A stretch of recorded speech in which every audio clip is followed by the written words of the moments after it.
Hey guys, welcome back to the channel. I got in a newer release hunting flashlight to take a look at here. This one's coming from Odepro and the model is the KL52 MAX. Probably 6 or 7 years ago, I reviewed the original KL52 and then the KL52 Plus, and then this is a new updated version kind of those lights. So this light's going to have multiple LEDs, multiple ways to attach it to your rifle, and it's going to have a zoomable beam so that you can have either a spotlight or a floodlight. So stick around if you want to learn about it. We'll do a real quick unboxing. We'll go over all the features and specifications. We'll go over the user interface. I'll show you guys how to change out the different LEDs. We'll go over some of those mounting options. I'll try to give you guys some beam shots, and then we'll get some overall thoughts on it. So the KL52 MAX is available on Amazon. It came in an Amazon box, and then this box was inside of that. And then we're gonna have this package here. That's gonna have all of our contents in it. It's actually a really nice hard case. Looks good, decent zippers on it, carrying handle. But let's see what all we get in here.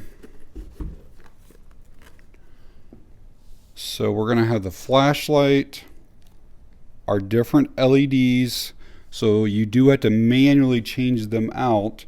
We're gonna have an infrared one, a green LED, a white one, and there's probably a red one inside of it. So 4 of those total. Some O-rings. This looks like some stuff to probably mount it to your rifle. Here's going to be our pressure switch. Again, we'll go over all that in a bit. Looks like type A to C charging cable. So we must have a rechargeable battery in it. And then these are a couple different mounts here. One is going to be a Picatinny mount, and one is going to be for a rifle scope. And then it looks like we got the manual and a warranty card up here. Quickly show you this manual just in case there's anything that I leave out, or if you buy this light and lose your manual, you can always come back to this video for reference. You can pause, read anything you want. And it does look like their warranty is for 2 years, but you can fill out this warranty card and it will give you a lifetime warranty. All right, let's take a look at this KL52 MAX. Just kind of show it to you guys here, some up close first.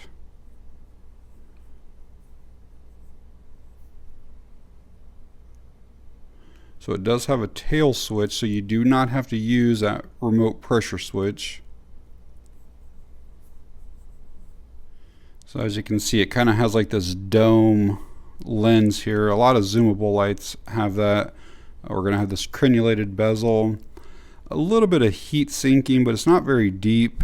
It's probably more for decorations, to be honest.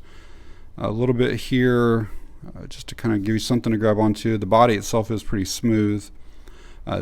You're actually going to turn this when you want to zoom in and out. I don't know if you can tell that got longer right there.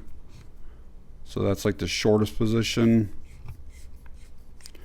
Let's take a look at the battery, see what's in it.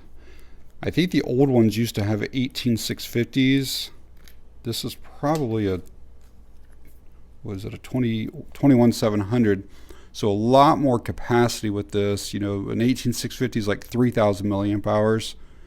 And this is over 5, so you're going to have a lot longer run times. We do have a spring down in there, so again, you can use this on a rifle, you know, or a shotgun or whatever, with dual springs. It can withstand that recoil. And that USB-C charging cable, you're just going to plug it right into that battery there to charge it. I'm not sure if we got some like indicator lights anywhere on this or not, but we'll figure that out when it comes time for it. These threads are well greased and super smooth.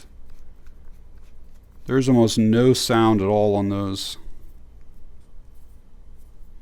So the light is made out of aluminum. It does have an anodization on it. It's IPX6 water resistant, and has been drop tested at 1 meter. In the shortest position, we're at 6.44 inches, and in the longer position, it is 7.03 inches. We're going to have a body diameter of 1.1 inches and a head diameter of 2.1 inches. The flashlight with the battery in it weighs in at 10.7 ounces. So we'll get into the user interface and the outputs and stuff here next. If you're using the tail switch back here, you can have a momentary or a constant on.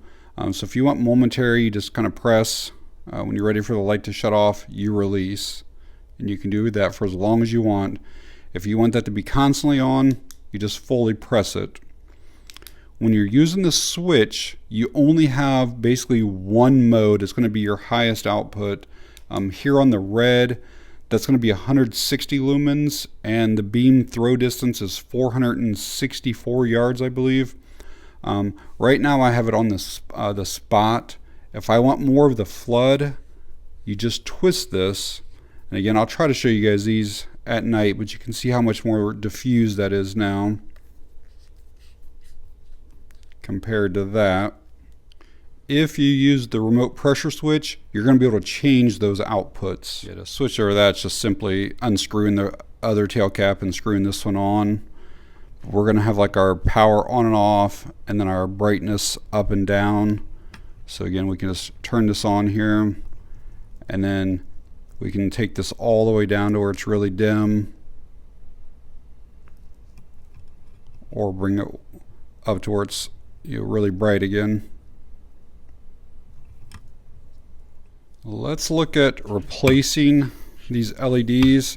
So basically we're going to pop this head off here, and then I think we need to twist this up to expose that LED. There we go. And now we should be able to grab onto this, twist this out. Again, we just had the red in, so a lot of threads on that. Alright, so that LED is out, and then we'll put the white one in next. And this is what's actually going against that battery that's in there, is that spring right there. And then this is basically your module. So yeah, this just goes on here then. And I guess that when you're not using the red or whatever color, you can store it in the other ones, but there's not a little glass jar or whatever for the red one. User interface and everything's going to be exactly the same for all of these different LEDs, but turn it on. We're going to have this. If we want to decrease the brightness, we can hold on that, really kind of dim it down, go up to where it's really bright. We can zoom in with it. The white, I believe, is 950 lumens and has a throw of over 900 yards.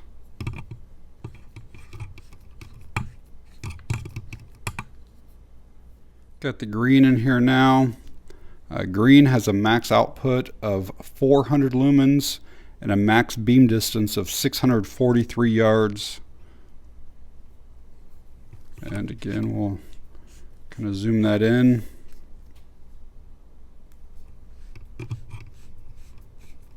And you can stop anywhere you want. If you want it to be there, like, you don't have to be all the way in or all the way out. Whatever you want is fine. And just like the others, we can dim this down. You can just press and hold it, and then stop anywhere you want. But, if you want output, let's say right there, you can stop there. I'm going to show you guys some mounting options here next. Just so YouTube knows, I am working with a completely safe rifle, no ammo anywhere around, and by adding a flashlight to a rifle does not alter or modify the rifle in any way whatsoever. So if you're using it as a handheld, they did include a lanyard, so you could use it that way. And even mounted on a rifle, you can still use just that tail switch, or you can use the pressure switch. So this first mount here, there's a couple different ways you can mount this to your rifle. The first way is you can loosen these up and put your barrel through here. Obviously the flashlight's going to be here. I don't usually recommend doing that. It can like change your accuracy, plus it can kind of mar up and damage your barrel. If you clamp this down too tight, it could actually like damage the barrel. So instead we're going to take this off and only use the Picatinny mount.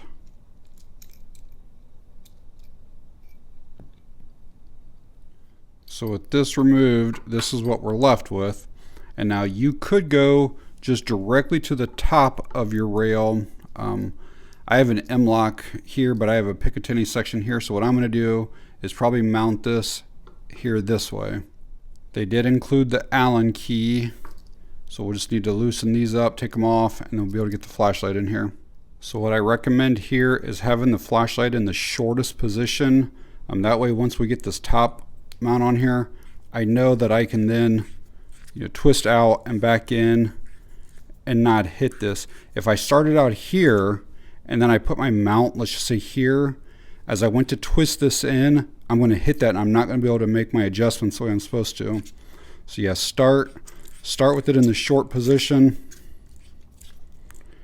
and then I'll mount it probably like right here. And once you got it installed, you can turn it on, and then you could, with one hand, zoom in or out.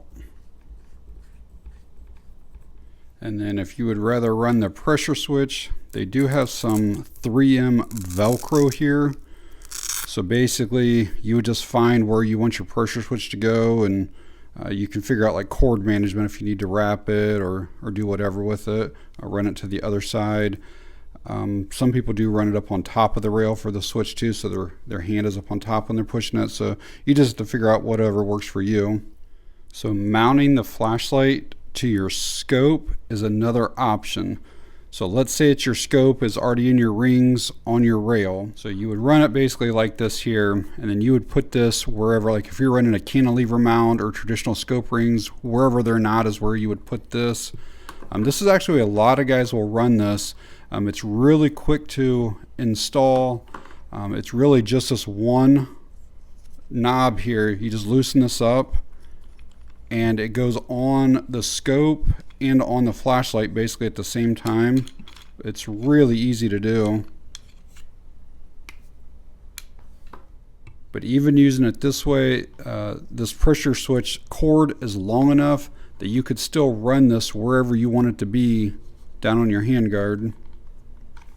I'm going to get the Odepro battery charged up in a second, and I'm also going to try a different 21700 in the flashlight. As you can see, it's significantly shorter, but it still should work. As far as charging, we should be able to just plug directly into that USB-C port. And yeah, we do have a red indicator up there, and that will turn green once it's fully charged. And then let's go ahead and try out a different battery here. Again, as long as those springs make contact, it's not a proprietary battery or anything, so it should work.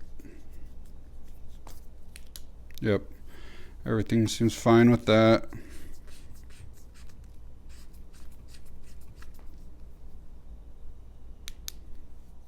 Alright, I'm going to try to show you guys what this Odepro looks like outside. It is definitely not the darkest of nights.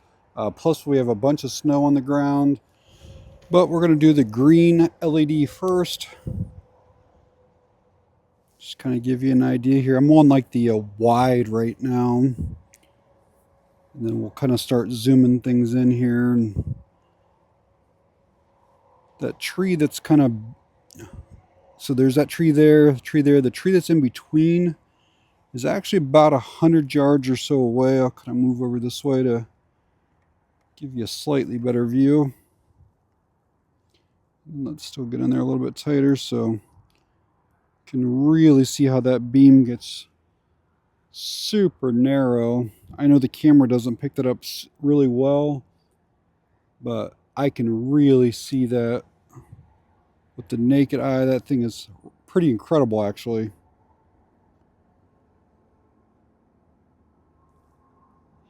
This looks like a lightsaber in person here. The beam is very impressive.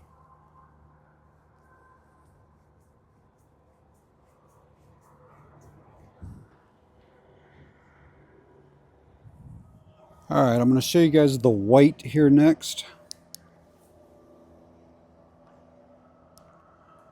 Again, that illuminates a really wide area.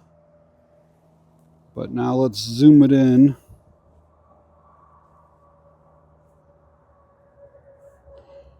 Again, that tree's about 100 yards away.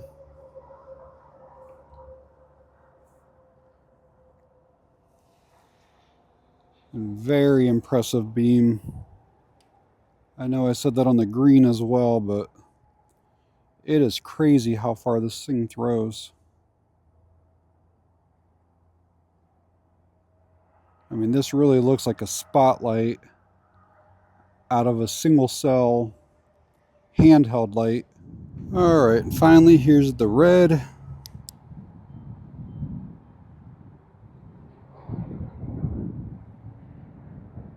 And let's zoom in this red here.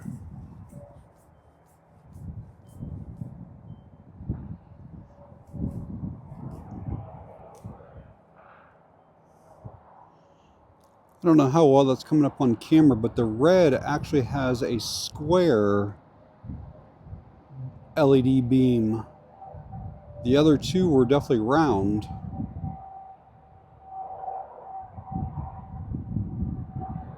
Still throws pretty well. Again, that tree's 100 yards away. But yeah, that is definitely a square beam on that. Well, hopefully seeing those nighttime shots was somewhat beneficial for you guys. I'm sorry I couldn't show you the IR LED. It works really well, but you have to have some type of night vision binoculars or a night vision scope, and it's really hard to show that on camera. So what are my pros and cons with this KL52 MAX? I guess first thing is I like that it comes as a complete kit. You're getting everything that you need to get started. The multiple modules, like the different LEDs, the different mounting options, the included battery. I think overall it does have really good build quality. Nothing really feels cheap on it to me. I like that it's pretty much the same size as the previous one, the KL52PLUS, but they were able to use a larger battery in this one with that 21700 versus an 18650. So a lot longer run times with this. And I like that that battery has that built-in USB-C port. It makes it really convenient for charging. You don't have to have any type of external chargers. Those batteries are kind of big and they won't fit in some standard battery chargers. I was really blown away with the performance of this, especially with the green LED and the white LED. When you're on like the flood pattern, it illuminates an area probably 100 yards wide, and then when you go into the spot, you can like pinpoint an area. It is very impressive. The beam is super tight on it. It throws for sure several hundred yards. I could probably see out with the naked eye probably 300 to 400 yards. I think the green is good for spotting animals, especially animal eyes, and that's probably a good color that's not going to spook the animals. So definitely for hunting, I think I would use green. There are a couple of negatives in my opinion. First thing is you do have to keep these other modules with you if you think there's a chance that you want to possibly use a different LED.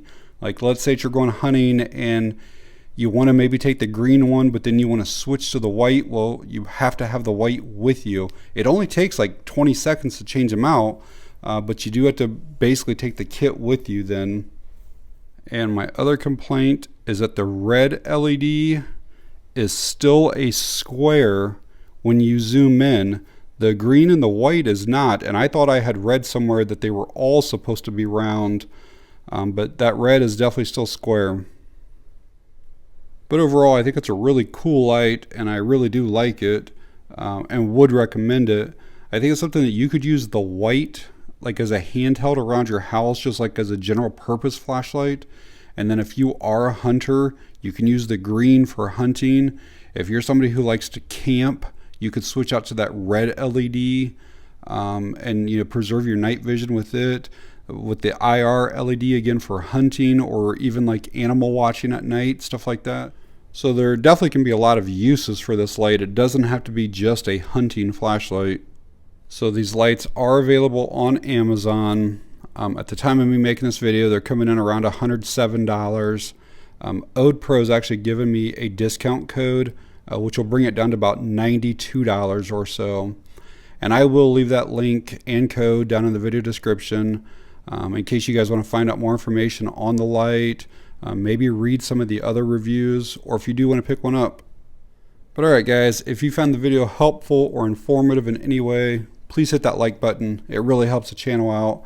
If you have any questions or comments, leave them down below. And that's going to be it on this one. Thanks for watching. I appreciate it.